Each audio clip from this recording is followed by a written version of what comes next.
Welcome to another episode of Mass Monologues. Today I have with me Doss, and I'm so excited to have him on my podcast. He was on a previous episode, or we had done this podcast before, but what happened is it just wasn't working out, so we're redoing it today. Doss, can you introduce yourself? Tell us a little bit about who you are and what you do. Yeah, no problem. My name's Leibowitz. I am 17 years old. I'm a singer and an independent artist myself. I do pop punk music, and my stage name is Youngside. Wow, that's wonderful. Can you tell us how long you've been doing this for? Yeah, I've been doing music for roughly 4.5 years. And why did you start delving into music? What brought you to into the music scene? The reason I started doing music is because a few years ago I dealt with suicide, depression, a lot of that stuff. And I found a gift and a talent and a way out of that path that I was in, and that was music. And I started learning how to sing because I knew my gift could help somebody else someday, and I'm just trying to change the world one step at a time. That's a wonderful reason. Did you, with your music, do you write lyrics that are related to your mental health journey, what you're experiencing? Yes, I did. And there's a song about bullying I wrote. I think it's called No I Know. And I'll have Spotify link somewhere, I'm guessing, something like that. You can listen to it with. Can you tell me what the story behind it was? Okay. There were these kids, it's middle school, 7th grade, I think. Might be 8th. But there were these kids bullying people pushing me and stuff like that to do these things. And I was like a really tiny kid back then. I wasn't strong like I am today or anything like that. I was like really scrawny. And I got picked on and stuff. This is before I learned music. And it just like really tore my mental health down. You have no idea how much bullying can affect your mental health. And it made me want to just not be on the. Mhm. So you're writing songs to encourage kids or youth who feel as though they're alone and telling them that there is hope that they can turn to a creative endeavor or music or any form of art. Is that what your main message is for your artist profile? Yes, my main message is that when I sign off and I say young for life, meaning that anybody can do anything they want, but you're not going to be able to do it if you don't believe you can do it. And I believed I can do it, and look where I'm at now. Yeah. And so with your musical journey, did you have anybody helping you out? Did you have support? How did you start writing music? Were there people encouraging you? Yeah, so first of all, my parents used to not support me Mhm. because they didn't like some profanity I had in my music. So I changed it up a little bit. I made sure my songs were more in the track what I was trying to do because you gotta let your emotions out, and sometimes it can be a profanity, sometimes it's not, and it's just like a mix. Mhm. But definitely, my parents did not support me at first. Now they do support me. We have a vocal instructor. She supports me for sure. She helps me a lot. And friends. There's a friend named Dylan Jefferson I have. He's my best friend. And he's helped me every step of the way, even before my Mhm. parents didn't support me. Wow, that's wonderful. So with your vocal instructor or your friends, how involved are they in the music making process? Do you go to them when you have a song idea and ask them their opinion, or do you write the songs with them? I asked them for their opinion, and my vocal instructor sometimes we write songs together. And how does that usually go? Do you have this little melody or does it start from lyrics? And then do you bring it So into her or yeah, can you yeah. So elaborate what on we that? do, yeah, I got you. So what we do is we write down a list of nouns and then a list of pronouns, and then all based on this one picture that we pull from the internet or something like that. We look at that picture and we try to make a poem off of it. Mhm. And after we make a poem off of it, then when instead of using a poem, it's not a rap song, but instead of using a poem, what we do is take some words of the poem, some sentences, and we put them into lyrics, and we build a hook. And after we build a hook, then you start building down. So do most of your songs start off with a hook then, do you find? Yes, I would say some of them start off with a hook. Sometimes you scratch the hook and we write a new chorus, but Yeah. That's wonderful. When you have the hook, how do you go into putting chords to it? Do you have to play around on a keyboard and find the chords that match it and just change it up and work along as you're going? Piano-wise and keyboard-wise, I don't think we normally use those. Piano sometimes, it's more with vocal warm-ups. What we do is use beats, guitars a lot.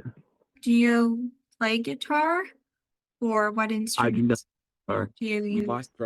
My friends normally do play guitars. I play a little bit of piano and that's it. Oh, do you ever record the piano in your production? I have never recorded a piano thing that I've done just because I'm not that good at piano. And I don't feel like it could be beneficial in the song because like my songs are like sad piano type songs. They're more guitar and drums and all that. So your strong suit in the music process, the music making process would be your vocals and lyric writing? Would you say that? Yeah, that's correct. Okay. And have you ever branched into music production or have you mainly stuck to the singing and the songwriting? Can you elaborate more on that? So have you ever tried to go in a digital audio software and set up some chords, or do you send that off to a producer and just have your vocal recordings? How do you usually record your songs? So basically what I do is I don't normally go to a studio, yeah, and I record and then I'll have the vocals and the beat on the same tied together. We'll send them in two different stems and I'll send them over to my producer or engineer and they'll mix it and they'll get it. And what's it like being in the studio environment? Do you find it intimidating or is it comforting? No, I don't find it any of it at all. I find it very, very comforting and just it's just chill. It's vibe. It's a really good Mhm. vibe. Do you normally produce your tracks in the same studio or do you change studios? No, we don't use the same studio unless I'm in like LA or something. Yeah. So you're more used to it. It just feels normal. It feels like home in a sense. Yeah, don't you like home? Yeah. And so when you're recording vocals, are there times where the producer says, "Oh, you should go back and record this take"? How many takes does it usually take for you to get a song done? That's a crazy one. Normally it takes me about 50 to 100 takes. I'm not Yeah, gonna lie to you. I know. Most people think they can do it first take or second take, but those are the people who aren't as experienced and you realize, nope, it's actually 50, 60, 70, maybe 100 takes before I get the song. Yep, that's exactly how it is. Yeah. And it's just breaking it up, putting it into one space. You don't take one entire vocal, you piece it together. Yeah. Yeah. So, are there times where you're self-critical and you think, "No, I don't like how I said that phrase," and you actually think, "I wanna go back and fix that?" Oh yeah, I do that 100% all the time. When you do that, how many times do you redo that take before you think it's okay or it's good, or when do you know when it's done? I would say about the same, but like for let's say it's one sentence, I would go back over it and take 10 minutes. Mhm. Have you ever gone into the studio and just you've been there for I don't know how long it takes to do vocal takes in the studio for you, but you've been there for a long time and you're just not getting it? What do you do in that situation? If I'm just not getting it, so we spend more than 3 hours in the studio. Mhm. If I'm just not getting it, then I go home because it's not my day for me. And this is a very important thing for artists and singers. There's some days that your voice will be good and some days will suck. The reason behind that is it's easier how much congestion you have, how much fluid you have in your system, Mhm. and it needs to all be fleshed out. And what if your voice is sound good? That's why your voices will just suck some days and not suck some days. I feel as though the most difficult part for artists, singer-songwriters, musicians is that they're so hard on themselves when they're not getting it right that day and they just think, oh, they're terrible. But then you leave it maybe for 2 days and you come back and you're spectacular. It's top notch. May I ask, do you do live performances by any chance? I do want to do live performances. I have never done one yet. I am looking forward to doing some in the summer. I just need to find somebody in this Atlanta area to help me out with that because I don't really got connections right now. But soon enough, there will be some shows. Yes. Okay, so currently your songs are exclusively on streaming platforms. Yes, that's correct. Can you tell me about like the publishing process for songs? What do you do for your marketing strategies? How do you grow an audience? Yeah, no problem. So normally how we grow an audience is the song has to be good, number one. Yes. Number two, you're gonna have connections, which means people higher up in them. There's a phrase people say, it's not about how much, it's about who you know. Hmm. And it can go wrong and right in some ways, which means sometimes that phrase can be right, sometimes that phrase can be wrong, but it's also right some of the times because people higher up is going to help you get higher up with them. And you can't be low and then go to somebody low because Hmm. they can't help you if they're not as high as the other person is, if that makes sense.